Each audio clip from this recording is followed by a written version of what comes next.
Okay, welcome to the session on probability distribution. Now we must understand why do we use distribution. When an experiment is repeated for n number of times, so it becomes very difficult to find the probabilities of various events.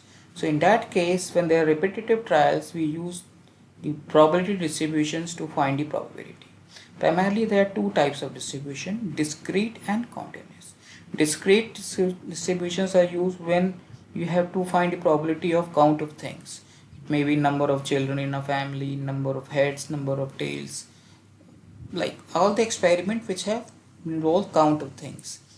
And there are primarily two types of discrete distribution, binomial and Poisson.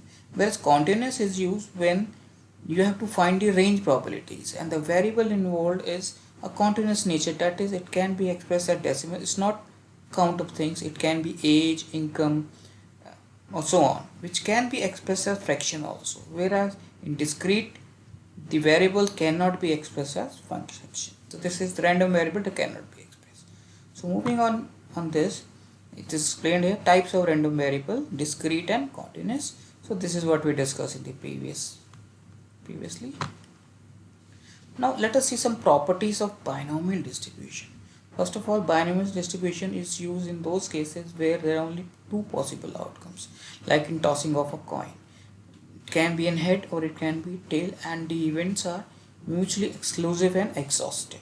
That is, if one happens, the other cannot happen. That if a head comes, the tail cannot come, and so on. One of them is called a success, and other is called the failure. Now, next, random experiment is performed under the same conditions and each trial is independent of the other. So the first toss head comes, then the subsequent toss head can come or tail can come. So they're independent. Each trial is independent of the other.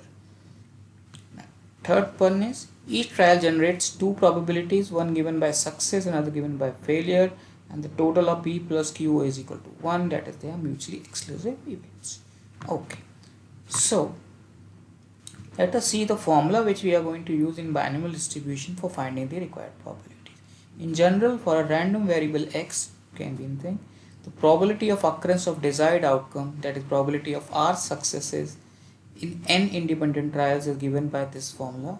NCR, that is combination of R things from n things, P to the power R, probability of success raised to the power number of trials, multiply by probability of failure, multiply raised to the power n minus R. So P is the number of trials, P is the n is the number of trials, sorry. P is the probability of success, Q is the probability of failure, X is the variable which is involved, and R is the number of successes in the trial. Okay. Now let us see, there are certain characteristics of binomial distribution which are very important to understand. The mean is given by mu, which is n into p. Variance is npq. Variance is square of standard deviation. So sigma square is n into p, or 1 minus p. 1 minus p is what? Q. So standard deviation then becomes the under root of variance, that is under root npq. So these are certain important values which we must be knowing. Let us take an example of a binomial distribution. A brokerage survey reports that 30% of individual investors have used a discount broker, that is one which does not charge the full commission. In a random sample of individuals, what is the probability that exactly 2 of the sample individuals have used a discount, not more than 3 have used a discount, and at least 3. So let us take up this example. Now we have to first see greater than 6. Okay? So for that we have to use the formula NCR P to the power R into Q to the power. So let us see, greater than 6 means 6 plus 7 plus 8. So we first find it for 6 using that formula, then add, because either of the one can happen, so that can happen, so we are going to have plus sign between them.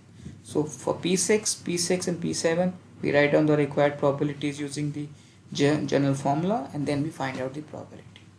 Fine. Okay. So let's move. Now there is another example which is given here, number of defectives and the number of samples.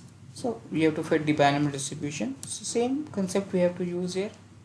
Okay, so we have to use the same formula and then find out the required probabilities.